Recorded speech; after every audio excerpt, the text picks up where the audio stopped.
பாரஞ்சித்திடம் சேராதே இசைவாணிக்கு அதிர்ச்சி கொடுத்த கிறிஸ்துவர், அதாவது கிறிஸ்துவர் ஜான்சன் அப்படிங்கிறவர் இசைவாணிக்கு ஒரு மிகப்பெரிய ஒரு அட்வைஸ் வழங்கியிருக்காரு.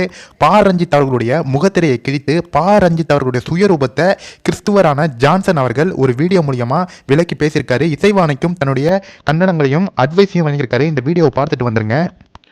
கானா புயல் இசைவாணி அவர்களே வணக்கம். ஒரு விஷயம், நீங்க பாடுறீங்க, உங்களோட திறமையை காட்டுறீங்க, அதெல்லாம் நல்லது. ஆனா நீங்க ஒரு மதத்துல இருந்துகிட்டு இன்னொரு மதத்தை பத்தி தப்பா பேசுறது, அதை கொஞ்சம் இழிவா பேசுறது, இழிவாக பாடுவது ரொம்ப ரொம்ப தப்பு. ஏன்னா உங்களுக்கு சப்பு கட்டுறதுக்கு ஒருத்தர் இருக்காரு, ரஞ்சித்னு ஒருத்தர்.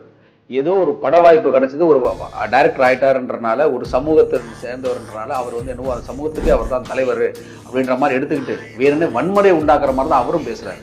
இன்னைக்கு வரைக்கும் ஒரு 4 பேரை படிக்க வச்சிருப்பாரான்னு தெரியல அவருடைய சமூகத்துல. அப்படிப்பட்ட தலைவர்கள், அதே சமூகத்தில் இருக்கக்கூடிய நிறைய தலைவர்கள் நல்லபடியாக அங்க இருக்கக்கூடிய சமூகத்தில் இருக்கக்கூடிய பிள்ளைகளை படிக்க வைக்கிறாங்க. அது முன்னேற்றத்துக்கான வழியை பார்க்குறாங்க. இவர் ரஞ்சித்லாம் சும்மா இருக்கிற பிரச்சனையை தூண்டி விட்டு எல்லாரும் சண்டை முடுற மாதிரி வச்சு அந்த சமூகத்தையே மற்ற சமூகத்திலேருந்து ஒரு பிரிக்கக்கூடிய விஷயங்களை ரஞ்சித் பண்ணிக்கிட்டு இருக்காரு. அவருடைய வழியிலெல்லாம் நீங்கள் ட்ராவல் பண்ணிட்டு வரீங்க. நீங்கள் அவருக்கு சொல்கிறத கேட்டுக்கிட்டு இந்த மாதிரி பாடுறீங்களான்னு தெரியல. உங்களுடைய குரல் வளத்தை நல்ல விஷயத்துக்கு யூஸ் பண்ணுங்க. இப்படிப்பட்ட ஒரு தவறான விஷயத்துக்கு யூஸ் பண்ணி உங்கள் பேரை கெடுத்துக்காங்க. கண்டிப்பா இந்த வீடியோவை நீங்க பார்த்துருப்பீங்க. பாரஞ்சித் அவர்கள் எப்பேற்பட்டவர் அப்படிங்கறத இந்த ஜான்சன் அப்படிங்கிறவர் விளக்கியிருக்காரு.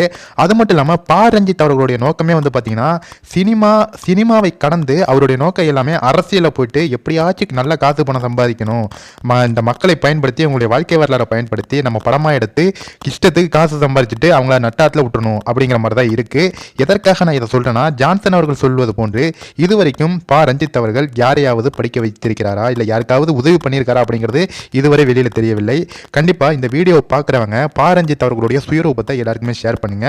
அது மட்டும் இல்லாம ஐயப்ப பாடலுக்கு, இந்த பாடலுக்கு இசைவாணிக்கு நாங்கள்லாம் சப்போர்ட்டா நிற்போம் கடைசி வரைக்கும் அப்படின்னு சொல்லி இந்த பாடலுக்கு கொஞ்சம் கூட மன்னிப்பே கேட்காத ரஞ்சித்தும் மற்றும் இசைவாணிக்கும் இவர்கள் இயக்கும் திரைப்படங்களை ஹிந்துக்களாகிய நாம் புறக்கணிக்க வேண்டும் அப்படிங்கிறத மைண்ட்ல வச்சுக்கங்க. தயவு செஞ்சு ரஞ்சித் அவர்களுடைய திரைப்படத்தை தியேட்டர்ல பார்க்காதீங்க, புறக்கணியுங்கள். அவ்வளவுதான். கண்டிப்பா இந்த வீடியோ எல்லாருக்குமே ஷேர் பண்ணிடுங்க ஃப்ரெண்ட்ஸ்.